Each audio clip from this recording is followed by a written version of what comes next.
இரண்டும் ஒன்றோடொன்று தொடர்புடையவை. இறக்கையோடு கூடிய பறவையைப் போல, அருவியும் ஓடும் நதியும் போல.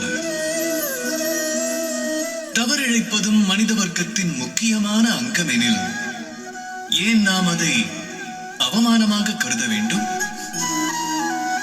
அவ்வாறு எண்ணுவதற்கு அவசியமே இல்லை.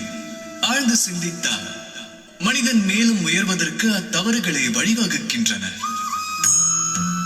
முன்பை விட திருத்தமாய் காரியமாற்ற வாய்ப்பு தருகின்றன. ஆனால் நம்மில் பலருக்கோ இந்த விளக்கமானது புரிவதே இல்லை. ஏனெனில் பலரது பார்வையில் தவறென்பது அவமானமாகிறது, ஒரு குற்றமாக கருதப்படுகிறது. அதை புரிந்தவன் தண்டிக்கப்பட வேண்டியவன் என கருதப்படுகிறான். ஆனால் அவ்வாறு ஏன் நிகழ்கிறது என்று சிந்தித்தீர்களா? அதற்கு என்ன காரணம்? ஆற்றிய தவறை ஏற்பதை விடுத்து நழுவ பார்க்கின்றனர்.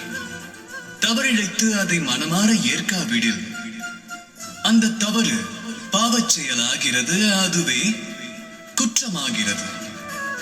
நினைவில் கொள்ளுங்கள், தவறை மனமாற ஏற்பதே ஆற்றிய தவறுகளை திருத்திக் கொள்வதற்கான முதற்படியாக மாறுகிறது.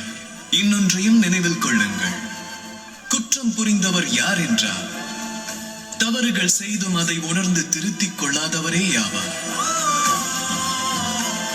ராதா ராதா.